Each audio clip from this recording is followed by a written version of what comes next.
todos boa noite, né? Boa tarde ou bom dia, dependendo do horário que você esteja vendo aí essa aula. Sejam todos muito bem-vindos, bem-vindas e bem-vindes a essa aula inicial do sprint final, né? Da reta final, semana final de revisões aí para Residência Multiprofissional 2022, tá certo? Hoje nós vamos iniciar o nosso ciclo de estudos e nós vamos iniciar, né, falando sobre os fundamentos do serviço social, né? Não poderíamos iniciar de forma melhor, né? Geralmente os editais, seja para residência, para concursos e seleções, eles trazem o tópico e o tema dos fundamentos do serviço social ali no topo, né? Entre os temas que vêm em primeiro lugar, ali na sequência de conteúdos que são colocados pelo seu examinador, tá certo? A nossa aula de hoje, excepcionalmente, ela está sendo gravada. Então eu vou passar com vocês aqui algumas questões, vou dar algumas explicações, peço que vocês interajam no chat, coloquem as respostas de vocês, vão debatendo, vão colocando as dúvidas, vão trocando ideias aí no chat, não tem problema nenhum, tá certo? Que aí depois eu respondo com todo o carinho, com toda a atenção, né? Hoje, infelizmente eu tive um imprevisto, por isso que eu estou gravando essa aula e deixando ela salva para que vocês possam assistir, já que né, eu firmei o compromisso com vocês de estar aqui hoje dando essa aula, essa revisão final totalmente gratuita, né? Tanto para os alunos aqui da plataforma do YouTube, quanto para o pessoal do Instagram e especialmente para os alunos do meu curso Assistente Social Residente, né?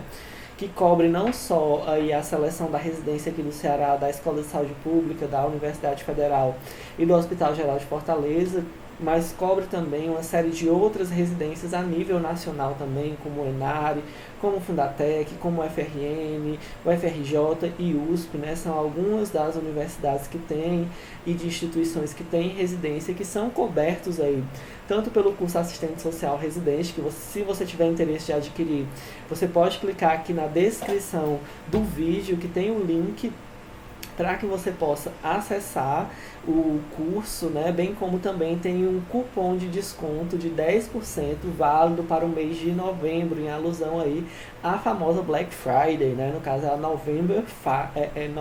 Black November, né? Que chamam. Então, durante todo o mês de novembro, o meu curso para residência ele vai estar aí com 10% de desconto. Então, se você tiver interesse, pode clicar aqui na descrição do vídeo, que você vai encontrar o link e também o cupom para você utilizar esses 10% de desconto, caso você ainda não seja aluno do curso e queira intensificar os seus estudos, seja para a reta final da ESP, UFC, HGF, seja para a reta final do Enare, do Fundatec, ou de outras residências aí, o próprio CC também, tá certo? Nosso curso ele cobre todas essas instituições e universidades, tá certo?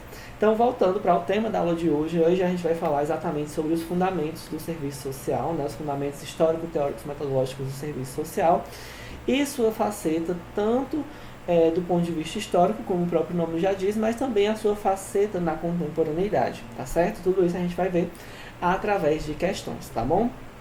Bora lá! Primeira questão, Reis Multiares UFC 2020, ele já vai trazer aí uma das autoras clássicas, né, sobre os fundamentos do serviço social. O que é que o examinador ele vai dizer? Em sua discussão sobre as principais matrizes teóricas metodológicas do serviço social, Yazbek nos remete a um primeiro suporte teórico-metodológico que irá subsidiar a qualificação técnica e a modernização do serviço social. Com base nesse preceito, assinale a alternativa que melhor caracteriza o aporte de orientação da profissão em seus primórdios. O que é que o examinador quer saber? Ele vai meio aí que contextualizar um pouco, né, a partir da Yazbek, né, da Carmelita Yazbek, vai trazer um pouco essa ideia das matrizes teórico-metodológicas e ele vai situar você, né, candidato, em um momento histórico específico, né? Ele vai dizer que todo um primeiro suporte teórico-metodológico vai subsidiar a qualificação técnica e modernização do serviço social. E aí ele fala sobre esse período histórico remetendo aos primórdios da profissão, tá certo? E pede que você assinale a alternativa correta do ponto de vista de qual é o aporte teórico que remete aos primórdios da profissão.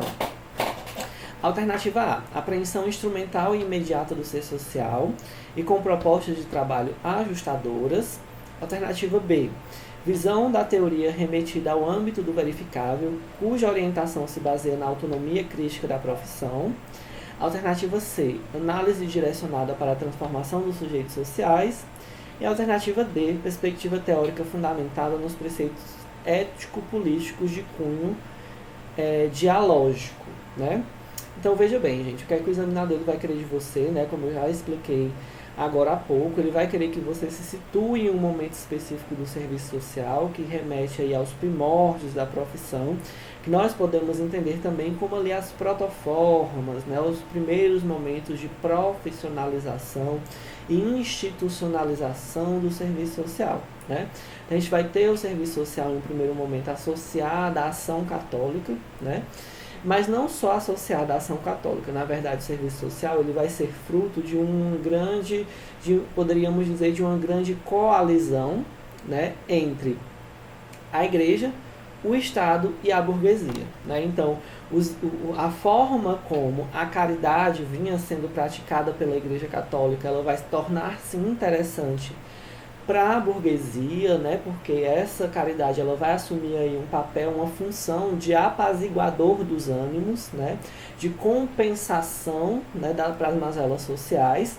Isso vai ser interessante para a burguesia e vai ser interessante para o Estado, né? Então nós vamos ter uma grande coalizão.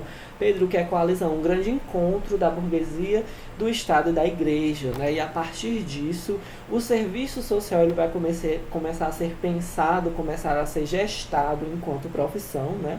Segundo nos remete lá a nossa autora clássica, né? A Martinelli, tá certo?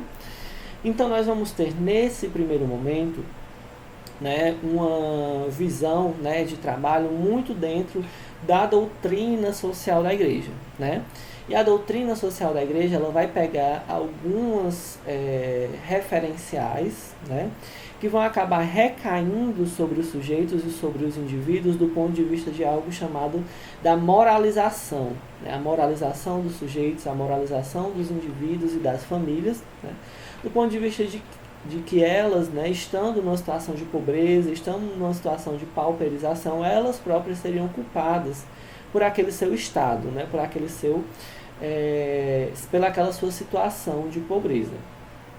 Então, isso vem aí a reboque dessa ideia doutrinária, né, da Igreja Católica, que vai trabalhar dentro de uma lógica ajustadora, né, de uma lógica ajustadora e de uma lógica de enquadrar os sujeitos e os indivíduos em padrões sociais, né? Em padrões higienizadores da pobreza, em padrões higienizadores da vadiagem, né, entre aspas, tanto que a gente vai ter lá no começo a questão da casa dos pobres, a questão da lei dos pobres, onde vai ter também as casas de correção, né, onde aquelas pessoas que não conseguiam se encaixar naquele modo de produção capitalista, né, se indispunham a vender a sua força de trabalho, essas pessoas eram coagidas a irem para essas casas de correção, onde elas praticamente passavam por um processo de trabalho forçado. Está tudo caracterizado lá na Lei dos Pobres, lá na Martinelli. Então, para você ver, gente, muitos alunos às vezes ficam desesperados ou desorientados quando eles veem que no enunciado da questão tem um autor que ele desconhece, um autor que ele nunca viu. Na verdade, gente, isso aí não é algo que vocês deveriam se preocupar, né? Porque muitas vezes aquilo que o enunciado está trazendo, mesmo que a reboque daquele autor que você não conheça, é um debate que você provavelmente já deve ter ouvido falar no interior do serviço social, ou que você tem um conhecimento no interior do serviço social. Porque os nossos autores clássicos, eles cobrem muito bem, né, os conteúdos mais recorrentes. Então, por mais que seja um autor que você não conheça ou que você não domina tanto, não se desespere. Tente resolver a questão com os conhecimentos que você tem, porque na maioria das vezes você vai conseguir resolver sim a questão. Para vocês verem aqui, o enunciado ele traz uma alternativa falando da Yazbek, mas para dar a resposta eu me baseei na sua maior parte na Maria Lúcia Martinelli, né? Então a alternativa que mais se encaixa, que mais se enquadra, que melhor responde ao examinador, ao enunciado da questão, né, no sentido do aporte teórico, né, que orienta os primórdios da profissão, é exatamente a questão da apreensão instrumental imediata do ser social e com propostas de trabalho ajustadoras, né? Pedro, o que é que o examinador quer dizer com a apreensão instrumental e imediata do ser social? Quer dizer que os assistentes sociais, nos seus primórdios, eles não estavam preocupados em conseguir superar a aparência em prol de conseguir entender a essência das coisas, né? Eles não conseguiam fazer aquele movimento de desvelamento da realidade a partir de um processo crítico, reflexivo e dialógico, né? Então, os assistentes sociais, naquele momento, eles trabalhavam com a realidade dada, né? Trabalhavam com os fatos conforme eles se apresentavam, então não se preocupavam em escamotear as camadas e os estratos sociais que compunham uma determinada realidade em que aquele determinado sujeito estava inserido. Por isso que essa prática ela é tão voltada para um trabalho ajustador, para um trabalho moralizador, porque os assistentes sociais daquela época, eles não estavam preocupados em entender em profundidade os determinantes sociais daquela situação, né, a conjuntura, o contexto que aquela família estava inserida. Ele partia de um outro referencial, né, de um referencial teórico-doutrinário, como diria Yamamoto, né, um referencial que vai partir da moral, né, que vai partir da religião, da doutrina, para estabelecer um parâmetro de visão sobre o mundo, né? Então, as assistentes sociais nesse período elas não estavam preocupadas em conhecer a realidade em profundidade, em conhecer a real faceta do ser social. Elas estavam muito mais preocupadas, né, em ajustar esses trabalhadores e adequá-los à norma vigente, tá certo? Então, essa é a alternativa que melhor responde aí a questão, tá bom? Então, a gente vai ter aí a alternativa B, visão da teoria remetida ao âmbito do verificável, cuja orientação se baseia na autonomia crítica da profissão. Não, né, gente? A primeira parte até que responderia, de certa forma, que a visão da teoria remetida ao âmbito do verificável, ou seja, do empirismo, do pragmatismo, né? Só que quando ele associa, né, esse âmbito do verificável com a teoria social crítica, né, a autonomia crítica da profissão, aí nós já temos uma incompatibilidade, tá certo? Alternativa C, análise direcionada para a transformação dos sujeitos sociais? Não, né, gente? Ele está falando dos primórdios da profissão, né? Alternativa D, perspectiva teórica fundamentada nos preceitos ético-políticos de cunho dialógico. Não, isso aí já é mais característica do serviço social na contemporaneidade. Tanto a alternativa C quanto a alternativa D está mais associado, né, com a dimensão do projeto ético-político na forma como a gente conhece ele hoje, tá certo? Bora lá, questãozinha 2. É destaque que o movimento de reconceituação do serviço social brasileiro caracterizou-se por um importante avanço nas discussões sobre a prática profissional voltada para uma análise crítica da realidade social e que se posicionava na recusa da importação de teorias e métodos alheios à nossa história, bem como na afirmação do compromisso com a luta das classes oprimidas e no propósito de atribuir um caráter científico às atividades profissionais. Com base nesses pressupostos, analisa a alternativa que evidencia características fundamentais para o período em questão. Qual é o período em questão, gente, que o examinador está se referindo? Ele fala lá na primeira linha aí da questão, né? O movimento de reconceituação, tá certo? Com relação ao movimento de reconceituação, evidencia as características fundamentais desse período. Alternativa A. Todo o período de reconceituação do serviço social, a categoria profissional pôde discutir e superar a perspectiva conservadora, arraigada na profissão desde os seus primórdios. B. Foi na perspectiva modernizadora que se evidenciou a ruptura com o conservadorismo burguês, o que possibilitou a ascensão das lutas de classes na reivindicação dos seus direitos ora negados.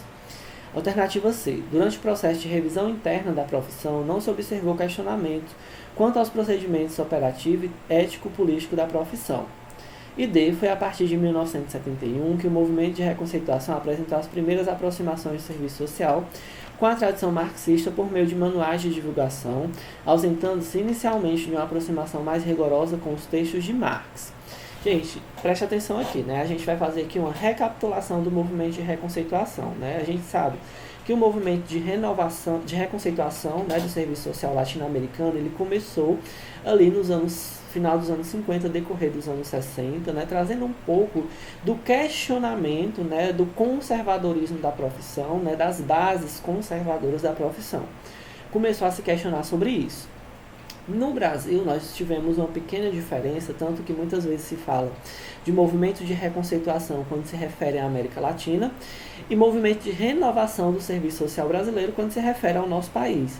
Exatamente porque nós tivemos uma característica peculiar que durante os anos 70, mais especificamente nos anos 1964, no ano de 1964, nós tivemos aí o famigerado golpe militar, né? Golpe da ditadura militar que durou 3 lustros, 15 anos, como colocaria José Paulo Neto, que foi de 1964 a 1700, a 19... Tô me bananei agora. De 1964 a 1979, tá certo? Foram os 15 anos aos quais durou a ditadura militar, tá certo?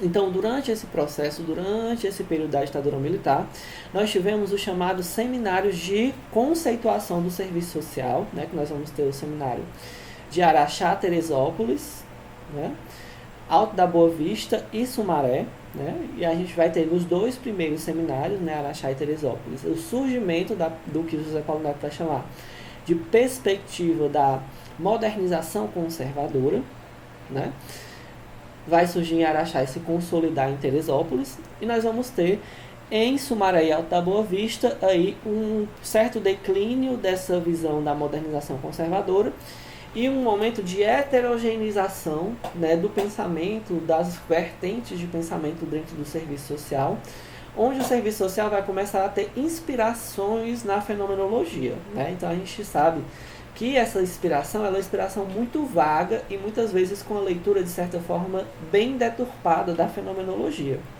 Então, esse processo de inspiração fenomenológica, né, que vai trazer uma visão de psicologização do social, ele vai ser conhecido, vai ser denominado por José Paulo Neto como reatualização do conservadorismo, tá certo? E num terceiro momento, né, já depois do seminário de teorização, exatamente no ano de 1979, nós vamos ter o terceiro CBA, Congresso Brasileiro de Assistentes Sociais, que vai ficar conhecido como Congresso da Virada, tá certo? Que vai utilizar como referencial um movimento que começou a surgir dentro da academia brasileira, principalmente em Belo Horizonte, né? Tanto que esse processo ele vai ficar conhecido como método BH, que vai ser exatamente o momento em que o serviço social vai começar a ter acesso à teoria marxista a partir de manuais de divulgação. Pedro, o que é que quer dizer que o serviço social vai começar a ter acesso à teoria marxista através dos manuais de divulgação? Quer dizer que o serviço social vai começar a ter acesso à teoria marxista, mas através de leituras de terceiros, né, leituras extremamente politizadas, poderíamos dizer, de certa forma, leituras com um viés um pouco militantista, que vai pegar o Marx muito dentro do que vai ficar conhecido dentro da teoria marxista como teoria da revolução, tá certo? Então a gente vai ter um Marx muito enviesado nesse primeiro momento do método BH. Mas esse primeiro momento de aproximação com a teoria social crítica, né, vai ensejar, vai motivar, vai fazer com que entre em ebulição dentro do serviço social esse pensamento social crítico, esse materialismo histórico e dialético que vai estar ali efervescente em 1979 no terceiro CBAs, ou Congresso da Virada. Vai ser a partir daí que o José Paulo Neto vai dizer que nós vamos ter uma outra vertente, que é a chamada intenção de ruptura com o conservadorismo. Então, dessas 3 vertentes, a modernização conservadora, a reatualização do conservadorismo e a intenção de ruptura, apenas na intenção de ruptura é que nós vamos ter uma intenção real de afastamento aí, né, de tentativa de romper com o conservadorismo. Pedro, por que você fala de tentativa? Por que o José Paulo Neto fala de intenção? Porque, na verdade, nós vamos participar de um movimento de afastamento do conservadorismo, o que não quer dizer que o conservadorismo ele não vai deixar de existir na profissão. Hoje, na contemporaneidade, nós temos um projeto ético-político profissional que tem um direcionamento eminentemente hegemônico, né? O que não quer dizer que há um total consenso, né? O que não quer dizer que há uma homogeneidade, né? Há divergências. A hegemonia, ela abre espaço para divergências, mas dentro dessas divergências, obrigatoriamente tem que ter um certo nível de consenso. Então, nós temos um direcionamento hegemônico, nós temos no interior da categoria profissional um certo nível de concordância, né, de consenso com relação à adoção do materialismo histórico dialético como nosso referencial teórico-metodológico, só que isso não é algo homogêneo, não é algo que é unânime em toda a categoria profissional. Então, sim, atualmente na contemporaneidade, nós temos sim profissionais que reforçam ideais conservadores, tá certo? Então, por isso que o José Paulo Neto chama de intenção de ruptura, né? E eu falo aqui em tentativa de ruptura, porque na verdade é um afastamento maior desse conservadorismo, que não quer dizer que o conservadorismo deixou de existir na nossa profissão, porque ele sim se faz presente ainda hoje. Dessa forma, das alternativas, a que melhor responde a questão a alternativa D, que vai dizer que foi a partir de 1971 que o movimento de reconceituação apresentou as primeiras aproximações do serviço social com a tradição marxista, por meio de manuais de divulgação, que vai se configurar lá no método BH. E esse processo vai se ausentar inicialmente numa aproximação mais rigorosa com os textos de Marx, né? Vai ler Marx por terceiros, ou o famoso marxismo sem Marx, tá certo? Bora lá para a terceira questão. Boschetti sinaliza que o avanço do conservadorismo, olha aí, a gente estava falando sobre isso agora há pouco, ou a sua reatualização tem estado presente em todos os campos de formação e atuação profissional do assistente social. Contudo, o seu enfrentamento se gestou e se hegemonizou sobre alguns importantes ângulos principais. Com base na perspectiva da autora, assinale a alternativa correta que aponta um desses ângulos. A incorporação do pensamento pós-moderno tem revitalizado o enfrentamento de alguns traços conservadores. B. A regulação ético-política da profissão, representada no Código de Ética, na Lei de Regulamentação da Profissão, nas legislações que delas são decorrentes. Alternativa C. A ênfase nas abordagens abstratas desvenda a realidade em sua totalidade, introduzindo uma dinâmica contrária à conservação das relações mercantis. E a alternativa D. O metodologismo passa a ser um elemento crucial na formação profissional e agrega valor às bases fundamentais do pensamento crítico. Gente, tenham bastante atenção, porque essa questão ela é um pouco capciosa, né? Ela é um pouco capciosa, você tem que ler com bastante atenção o enunciado. O enunciado ele pode aí, lhe desorientar um pouco no momento de você escolher a alternativa que melhor responde à questão. Veja só, o que é que o examinador ele vai dizer? Ele vai se referenciar na Boschetti para falar sobre o conservadorismo e a sua reatualização, né? Afirmando algo que a gente estava debatendo agora há pouco, que é de que tanto o conservadorismo, né, ele está presente tanto no campo de formação profissional quanto no nosso campo de atuação. E aí ela vai usar uma palavrinha, o examinador vai usar uma palavrinha, ele vai falar sobre o enfrentamento. Sobre o enfrentamento desse conservadorismo que se deu sobre alguns determinados ângulos. E ele quer saber, assim, o examinador ele usa várias palavras, né, para tentar meio assim que obliterar a sua visão, ou para tentar desviar a sua visão do ponto principal. O que é que ele quer saber? Qual dessas características abaixo vai se configurar como uma ferramenta de enfrentamento ao conservadorismo? Ele poderia perguntar só isso. Abaixo assinale qual dessas perspectivas apresenta o enfrentamento ao conservadorismo na profissão. Só que isso seria muito simples. Ele quis, como eu falei, obliterar a sua visão para que você se engane, né? Para que você meio aí que se confunda, tá certo? Mas você tem que ter muito cuidado, né? Porque esse examinador, o examinador da prova de vocês, ele tende a exigir de vocês um nível de leitura e um nível de concentração mais apurado, tá certo? Então ele quer saber qual é aí a ferramenta de enfrentamento do conservadorismo no interior da profissão. Gente, a incorporação do pensamento pós-moderno, ele é uma ferramenta de enfrentamento ao conservadorismo? Não, né, gente? Pelo contrário.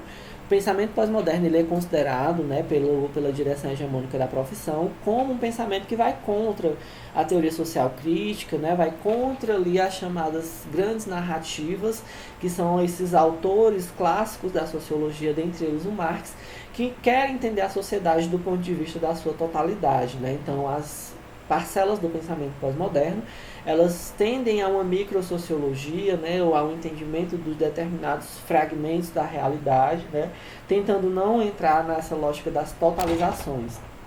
Então, para o serviço social, o pensamento pós-moderno ele tem essa função, né, que meio que desviar os profissionais, né, dessa teoria social crítica e dessa direção hegemônica da profissão. Então, ele não é uma ferramenta de combate ao conservadorismo, pelo contrário, ele reforça o conservadorismo no interior da profissão.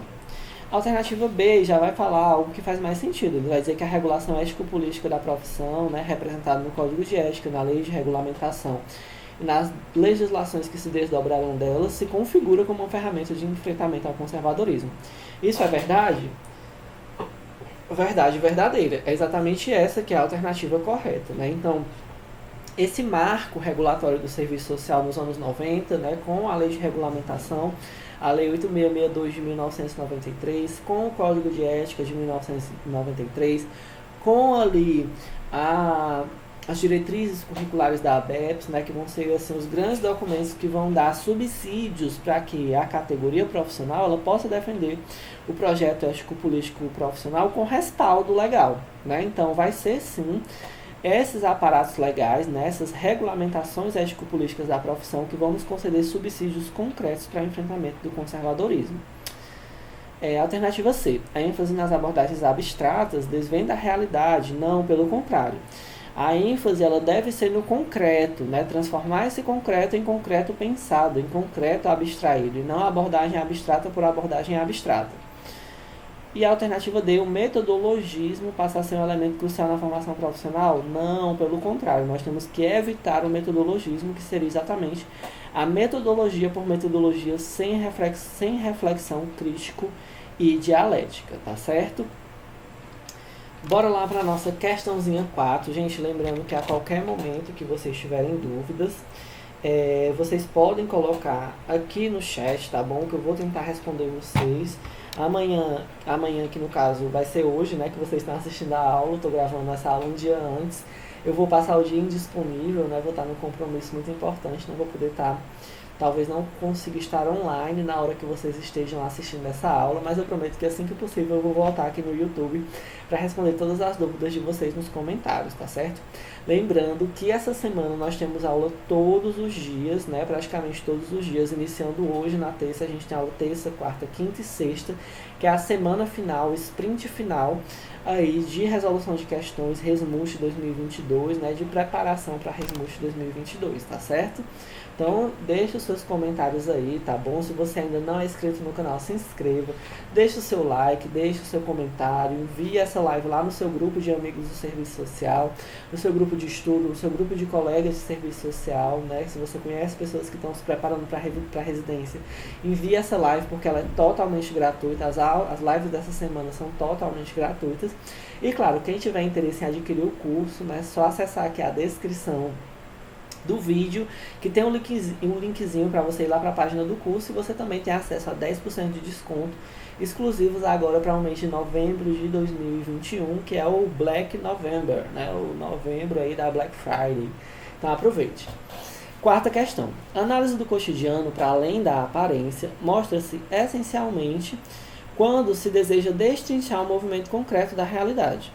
Nesse sentido, conforme Lacerda, pensar o exercício profissional para além da aparência faz-se necessário exercitar o movimento entre o singular e o universal, destacando que o assistente social, inserido no complexo universo do cotidiano, tem a possibilidade de dar respostas teórico-práticas conforme as alternativas históricas existentes. Alternativa B. É na esfera alienada que o profissional se vê impossibilitado de dar resposta às demandas que lhe são apresentadas, o que revela a incoerência entre teoria e prática. Alternativa C. É um equívoco pensar a sociedade inserida e sendo parte de uma totalidade, uma vez que esta se mostra subsumida a outros complexos. E D. A intervenção pragmática no cotidiano mostra-se como uma alternativa central quando não se consegue compreender a dada realidade vivida e pensada pelos seus agentes. Bora lá, né, gente? Aqui ele coloca exatamente uma situação de um autor que pode ser que muitos de vocês não conheçam, que é o Lacerda. Quer dizer que porque eu não li o Lacerda, eu não vou conseguir responder essa questão sobre análise do cotidiano, sobre o movimento entre singular e universal? Não, pelo contrário. Se você leu a Barroco, se você leu o Lukács, né, se você fez a disciplina de processo de trabalho, sobre aquela disciplina trabalho e sociabilidade, você vai conseguir responder tranquilamente. Se você ler o Ricardo Antunes, você vai conseguir responder tranquilamente essa questão. Não precisa ter lido o textinho do Lacerda não, tá certo? Por isso que eu digo, vocês virem um autor que vocês não conhecem, não se desesperem, gente. Tenham calma, leiam a questão, tentem resolver. Porque muitas vezes o autor ele vai subsidiar uma discussão que já é realizada no interior da profissão, que com certeza você já deve ter tido aí acesso através de outros autores mais clássicos, né, que a gente estuda lá na graduação, tá certo? Então ele fala dessa questão do cotidiano, né, do movimento concreto da realidade, não um movimento abstrato, como falava a alternativa lá da última questão. A gente tem que focar no movimento concreto da realidade para poder aprender o cotidiano. Né? Então ele fala aí que o exercício profissional ele deve mergulhar para além da aparência, né? Que é algo que as assistentes sociais lá dos primórdios elas não estavam preocupadas. Né? Vocês lembram que hoje a gente viu uma questão sobre isso. Né? Então, o serviço social na contemporaneidade ele deve estar preocupado sim, né? em ir além da aparência, em capturar esse movimento concreto da realidade para conseguir aprender o cotidiano. Né? E a gente tem lá aquele esqueminha que o José Paulo Neto ele dá uma aula brilhante sobre isso no YouTube, que está disponível lá na plataforma do curso, né, para os alunos do curso, que é o chamado método em Marx. Né? Então, o José Paulo Neto vai dizer que nós partimos do concreto. Nós sempre partimos do concreto, e aí nós pegamos esse concreto, né, que é a realidade dada, que é a dimensão das aparências, né, que é a dimensão das singularidades. E aí nós pensamos esse concreto, né, para que ele se torne um concreto pensado. Ou seja, nós pensamos esse concreto e refletimos sobre esse concreto de forma crítica. Né? Fazemos um movimento de abstração dessa concretude. Então, é a partir disso que eu consigo identificar dentro do extrato social aquilo que é conhecido como particularidades. Né? Que é a relação entre as singularidades e a universalidade, né? A relação entre a parte e o todo, a relação entre o micro e o macro. Então, esse movimento de abstração do real, de abstração da concretude, de você pensar e elaborar esse concreto, é que pode lhe levar aí a um nível outro de consciência do ponto de vista de apreensão da realidade, né? E aí você vai, através desse processo, pensar as mediações, pensar os caminhos de ida e de volta, para que você consiga relacionar aparência e essência através desse caminho, singularidades, particularidades e universalidades.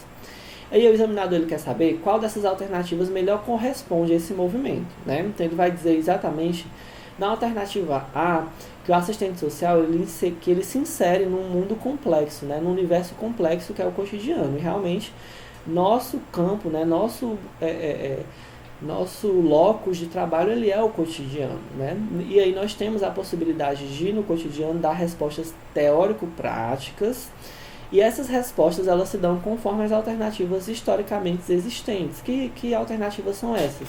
A luta da classe trabalhadora que conquistou direitos, que conquistou legislações, que conquistou políticas, que conquistou uma série de benefícios para a classe trabalhadora e para a população de uma forma geral. Essas são as alternativas históricas existentes. Então, a alternativa que melhor responde à questão, com certeza, é a alternativa A, de amor. Alternativa B. É na esfera alienada que o profissional se vê impossibilitado de dar resposta às demandas que lhe são apresentadas, o que revela incoerência entre teoria e prática. Não, gente, essa alternativa B aí é uma lenda que existe no interior da profissão, que existe um fosso entre teoria e prática, né? Mas, na verdade, esse fosso, ele é uma ilusão, né? Ele é um mito, quase um mito, né? Que gira em torno da profissão, de que nós temos uma distância intransponível entre teoria e prática. Só que a verdade ela não é essa. A verdade é que nós muitas vezes temos dificuldades devido à questão da alienação, devido à questão de nós sermos profissionais, né, que participamos de um processo de trabalho assalariado, alienado e alienante. Nós temos dificuldade de fazer esse processo que o examinador ele coloca aí no enunciado da questão, que é o processo de apreensão da realidade, de apreensão do cotidiano, de apreensão do movimento concreto da realidade. Então, nós temos essa dificuldade, né? E ela é característica, e esse modo de produção capitalista é o trabalho assalariado. Então, essa distância entre teoria e prática ela é aparente. Ela é mais uma dificuldade, né? Então, a alternativa B está errada. né? Porque não é porque nós somos profissionais que temos o trabalho assalariado e estamos dentro de uma lógica alienada e alienante que nós não podemos aí virar a mesa e propor alternativas dentro das historicidades dadas, das historicidades existentes, tá certo? Alternativa C. É um equívoco pensar a sociedade inserida e sendo parte de uma totalidade, uma vez que essa se mostra subsumida a outros complexos. Totalmente pelo contrário, né? Teoria social crítica ela vai partir dessa ideia de totalidade, né? Dessa ideia das grandes estruturas para entender a sociedade, né? Esse é um dos focos aí da teoria marxista. Alternativa D, a intervenção pragmática no cotidiano mostra-se como uma alternativa central. Não, né, gente? O pragmatismo, o empirismo, eles não devem ser aí o nosso horizonte de atuação, né? Porque eles são destituídos de reflexividade. Eles muitas vezes envolvem ações e respostas mecanizadas, né? E nossa intenção ela não é essa. Nossa intenção, como eu sempre falo, é dar respostas qualificadas às expressões da questão social. Respostas qualificadas e cuidadosas, tá certo?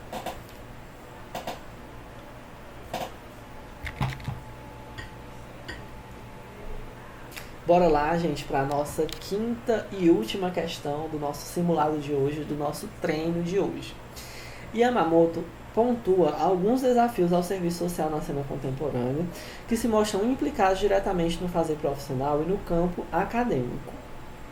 Assinala a alternativa que indica corretamente um desses desafios postos à profissão que se fazem presentes no cotidiano do profissional. Ela está falando aí sobre os desafios para a atuação do serviço social na contemporaneidade. Alternativa A. Defesa do adensamento das lutas sociais, priorizando o fortalecimento dos movimentos dos sem-terra e dos indígenas. B. Afirmação de um movimento contrário às forças políticas que defendem os direitos civis, políticos e sociais. C. Preservação da autonomia acadêmica quanto à expansão do ensino à distância. E D. Cultivo de uma atitude crítica e ofensiva na defesa das condições de trabalho, da qualidade dos atendimentos, potenciando a autonomia profissional. E aí, gente? Alternativa A, B, C ou D. Qual desses se configura como um desafio para a atuação profissional, né? Então, a Yamamoto, né, ela sempre gosta, gente, de contextualizar nos textos dela, né, nos livros e nos artigos, esses desafios que se apresentam para o serviço social na contemporaneidade, né? Esse é o desafio do ponto de vista do cotidiano, né, da gente conseguir achar espaços e momentos de reflexividade, né, para que nós possamos sair do pragmatismo, do empirismo, né, da razão instrumental, né, daquela racionalidade formal abstrata de que fala Yolanda Guerra. Esse é um dos grandes desafios, sim.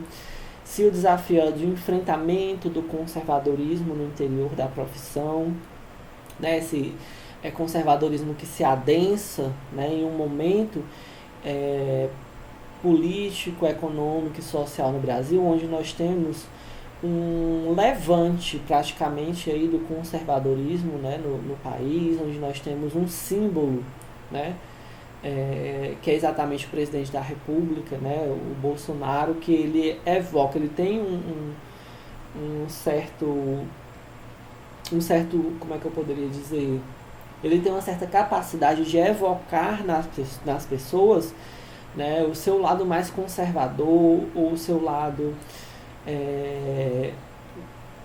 poderia dizer assim, desproporcional, né, do ponto de vista da defesa dos direitos humanos, né, da defesa daquilo que é razoável, da defesa da própria democracia, né? Então, o Bolsonaro e o bolsonarismo, ele é uma força, ele é um movimento que se adensa, né? E ele é colocado, de certa forma, ele motiva as pessoas a expressarem esse tipo de posicionamento, né? A externarem seus preconceitos, porque eles são validados, né, pelo seu presidente. Então, nós estamos sim em um momento de adensamento do conservadorismo na sociedade de uma forma geral, e isso, sem sombra de dúvidas, rebate muito no serviço social, tá certo, pessoal? Não se enganem de que não tem assistente social conservadora, de que não tem assistente social bolsonarista, de que não tem assistente social que defende o neoconservadorismo, né? Porque tem sim muitos profissionais que infelizmente tem esse tipo de posicionamento, e isso também é um reflexo da nossa conjuntura, tá certo? Mas a alternativa que melhor responde essa questão, e realmente essa questão ela precisa de uma leitura mais apurada desse texto da Yamamoto, que vai ser exatamente, ela vai apontar como dificuldade, né, a defesa do adensamento das lutas sociais, priorizando o fortalecimento dos movimentos dos sem terra e dos indígenas. Né? Por que essa alternativa é a alternativa que melhor responde à questão, Pedro? Porque um dos grandes gargalos da nossa atuação profissional, seja na área da saúde, vocês que são futuros residentes, que vão atuar como assistentes sociais na saúde, vocês vão conseguir enxergar e identificar o quanto nós, quanto assistentes sociais na saúde, né, seja na atenção básica em menor grau, seja na atenção de alta complexidade terciária, em maior grau, nós temos uma dificuldade no que diz respeito a nos relacionarmos com as lutas sociais, né? Está lá no nosso código de ética como um do direcionamento, né? Essa associação com os movimentos sociais, com os movimentos de luta da classe trabalhadora. Está lá nos parâmetros para a atuação dos assistentes sociais na saúde.